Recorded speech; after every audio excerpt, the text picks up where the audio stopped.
Cette blague. Bonjour à tous et à toutes et bienvenue pour une nouvelle vidéo. Depuis le 1er janvier de cette année, la toute première version de Mickey est désormais libre de droit. C'est donc ainsi que des studios de production indépendants se sont lancés à réaliser quelques petites pépites. Des films d'horreur aux qualités plus que discutables dans le seul but de provoquer Walt Disney Pictures. Mais il faut savoir que l'on n'a pas attendu que Mickey ou Winnie l'ourson tombent dans le domaine public pour en réaliser. En effet, c'est courant l'année 2013 qu'est sorti un film dont la jaquette parle d'elle-même et dont son but, au dire de son propre réalisateur, était de choquer Walt Disney Pictures. Et la raison pour laquelle je m'attarde sur ce film et pas sur les autres, c'est qu'en règle générale, les films qui essaient de parodier Disney en version film d'horreur sont tous nuls à chier. Mais disons que celui-ci, c'est un cas très différent.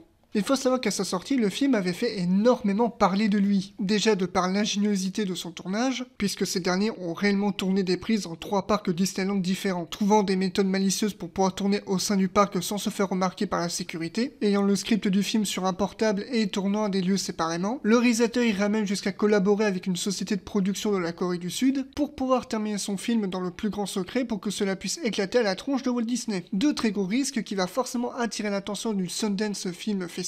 C'est un peu genre la cérémonie des Oscars mais pour les films indépendants, donc c'est pas n'importe quel festival non plus. Allant même jusqu'à attirer l'attention de Roger Ebert, du duo de critiques Siskel et Ebert, applaudissant le courage du réalisateur de dénoncer les travers d'une société capitaliste comme Walt Disney, donc là aussi pas n'importe qui, et en plus d'être défini par le festival lui-même d'être l'aboutissement de tous les films de guérilla confondus, avec une approche entre Polanski et David Lynch, Et on a même l'acteur principal qui joue du piano dans le making-of. et tout cela pour quel résultat? Lorsque j'avais réalisé ma vidéo sur les films Tetsuo de Shinya Tsukamoto, je vous avais expliqué ce qu'était un film de guérilla. Les films de guérilla ne sont ni plus ni moins que des films indépendants réalisés avec quasiment aucun budget, et permettant une totale liberté artistique. Cela pouvait donner le meilleur, comme justement avec Tetsuo The Iron Man, ou encore Cannibal the Musical de Trey Parker et Matt Stone, les papas de South Park. Mais le revers de la médaille de réaliser des films de guérilla, c'est que cela demande à tourner à des endroits sans aucune autorisation, incluant également des figurants qui vont se retrouver malgré eux dans votre film. C'est pour cela que si vous regardez attentivement, la plupart des films de guérilla sont tournés dans des lieux isolés ou comportant très peu de monde. Et bien justement parce que Escape from Tomorrow est le pire exemple de film de guérilla. Enfin, l'un des pires exemples.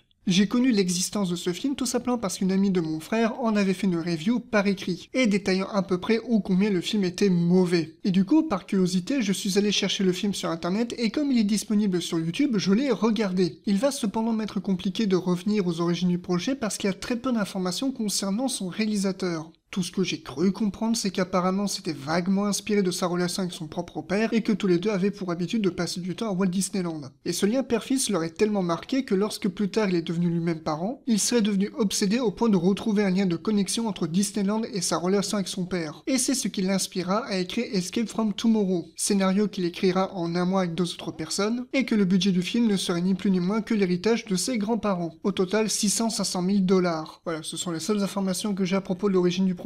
Mais là, vous commencez à vous dire, mais TRJ, de quoi parle ce magnifique film? Eh bien, je vais vous répondre de suite. Le film suit les vacances d'une famille américaine, les White, durant leur séjour à Disneyland. Plus particulièrement sur le père de la famille, Jim White, qui après avoir été viré par l'appel de son patron, va peu à peu sombrer. Bien éventuellement sombrer dans le sens où il va passer son temps à vouloir fantasmer sur d'autres femmes. Ah, puis il y a quelques critiques envers Disney avec des éléments d'horreur par moment. Et là, vous vous dites, mais du coup, elle est où la critique envers Disney? Eh bien, c'est là qu'on entre dans la partie qui rend le film intéressant, c'est de voir à quel point son sujet est traité de façon prétentieuse. Parce que oui, on peut l'aborder dès le début, mais ce film est ultra prétentieux. Prétentieux, mais également tellement mal exploité que cela n'a aucun sens. Le film se vend clairement comme quelque chose qu'il n'est pas. Et on pourrait penser, à raison, que la critique envers Disney est uniquement une erreur de marketing. Parce que très franchement, du peu que je vous ai montré, c'est le cas. Sauf qu'en réalité non, toutes les critiques envers Disney sont bel et bien une volonté du réalisateur. En témoigne le générique du début qui, reprenant l'esthétisme de la police d'écriture de la compagnie Disney, et du fait que le film s'ouvre sur une de leurs attractions sous une belle musique. Et alors que tout semble magnifique d'un seul coup, bam! Une tête s'arrache! Et bim! Tu l'as pas vu venir celle-là, hein? Sachant que dans ce générique, l'histoire n'a pas encore commencé, les personnes que vous voyez ne sont que de simples figurants qui ne sont absolument pas au courant d'être filmés d'ailleurs. Évidemment, la tête qui s'arrache est juste un effet spécial dégueulasse. Bien entendu, il y a aussi le fait que les princesses Disney ne sont que des prostituées, ou que l'intérieur d'une des attractions cache en réalité un laboratoire secret qui fait des expérimentations sur les êtres humains, ou aussi que les attractions procurent des hallucinations, ou à la fin du film où notre daron chaud de la bite meurt d'une chiasse. C'est pas ça, c'est une blague, putain. Il meurt d'une chiasse parce qu'apparemment il était en train de se transformer en mascotte de Mickey, et que les employés de Disney avec un regard de croque-mort viennent nettoyer la salle de crime et emporter eux-mêmes le cadavre, rendez-vous compte, ils cachent des choses, et qu'on termine le film sur 2 prostituées déguisées en clochettes. Alors, outre le fait que ces critiques envers Disney ne sont absolument pas pertinentes, elles sont juste incohérentes et en plus contre-productives avec le film lui-même. Parce que le but principal de l'histoire, c'est raconter celle d'un père qui en a tellement marre de sa famille qu'il veut vivre une autre vie. Voilà, en témoigne du fait qu'il passe 90% du film à jouer les gros pervers. Et du coup, toutes les séquences horrifiques qui sont censées être là pour critiquer Disney font plus parasite. Mais pourtant, il existe des personnes qui viennent soutenir et voire même défendre le film, expliquant que les gens ne l'ont pas compris, que c'est de l'humour noir ou que ça essaie de retranscrire le fait qu'on voit un adulte qui essaie de retrouver sa magie d'enfance mais n'y arrive pas, alors que non. C'est juste l'histoire d'un daron libidineux qui veut connaître de nouvelles aventures sexuelles comme un bon film français. C'est tout. Et c'est là qu'on arrive au moment fatidique. Avec tout ce que je vous ai raconté au début, quel impact a eu ce film? Je crois que je n'ai jamais autant été mort de rire. Outre le fait que ce film a évidemment été un échec total, tout le monde s'en est complètement fichu. Tout ce que je vous ai raconté au début n'était en réalité que les préparatifs d'un pétard mouillé. Et quand on voit le résultat du film, évidemment que ça ne pouvait pas marcher. Et le pire, c'est qu'on ne peut même pas parler de retour négatif parce que les gens n'étaient même pas assez énervés contre le film.